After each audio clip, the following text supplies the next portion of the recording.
ડભોઈ નગરપાલિકામાં ભ્રષ્ટાચારનું ભૂત ધૂણી રહ્યું છે। ગટર લાઇન તૂટેલા પાઇપ નાખ્યાનો આક્ષેપ છે, ત્યારે ₹90 લાખની ગટર લાઇનમાં ભ્રષ્ટાચારનો આક્ષેપ છે।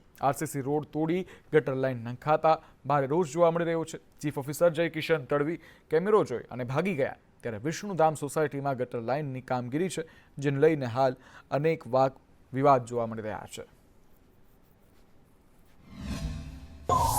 સંદેશ પહોંચ્યું છે ગ્રાઉન્ડ ઝીરો એક્સક્લુઝિવ। ડભોઈ નગરપાલિકાની જો વાત કરવામાં આવે તો 90 લાખ રૂપિયાની ગ્રાન્ટ ફાળવવામાં આવી હતી ગટર લાઇન માટે, પરંતુ વિષ્ણુધામ સોસાયટીમાં અત્યારે અગાઉ રોડ બનેલો હતો આરસીસી, તે તોડી નાખવામાં આવ્યો છે અને લાખો રૂપિયાનો જે રોડનો ખર્ચો કરવામાં આવ્યો હતો, પ્રજાના પૈસે અહીંયા તાગડ ધીંગા કરવામાં આવી રહ્યા છે। આપ જોઈ રહ્યા છો 90 લાખની ગટર લાઇનનું કામ જે હાલ ચાલી રહ્યું છે, પરંતુ તે પાણીમાં ચાલી રહ્યું છે અને તદ્દન હલકી કક્ષાનું અને તકલાદી કહી શકાય, કેમ કે પાણીની અંદર સિમેન્ટ કેવી રીતે ચોંટે?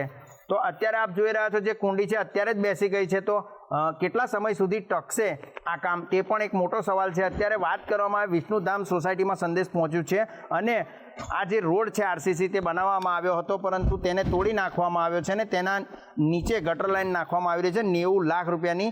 ચીફ ઓફિસર જ્યારે અહીંયા પહોંચ્યા છે, સંદેશનો કેમેરો જોઈને તે પણ નાસી છૂટ્યા છે। તેમને કોઈ સવાલ પૂછતા પહેલાં જ તેઓ અહીંયાથી પોતાની ગાડી લઈને નાસી છૂટ્યા છે અને વાત એ છે મહત્ત્વની કે ટેન્ડરની જે પ્રક્રિયા છે તે 90 લાખ રૂપિયાના અંદર જે આખું ગ્રાન્ટ ફાળવવામાં આવી હતી સરકાર તરફથી, અને એ હવે 40 લાખના ટુકડા કરી દેવામાં આવે છે। એનું માત્ર ને માત્ર એક કારણ છે કે વુડાના અંદરથી આ લોકોને પરવાનગી લાવવાની હોય છે અને તમામ પાવરો સીઓ પાસે રહે, એટલે ગ્રાન્ટના ટુકડા કરી નાખ્યા છે।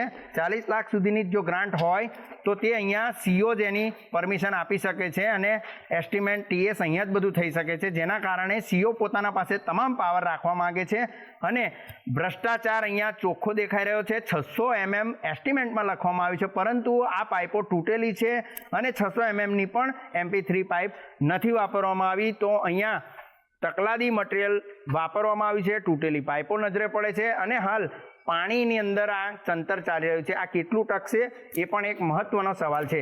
કેતન કુમાર, સંદેશ ન્યૂઝ, ડભોઈ, વડોદરા।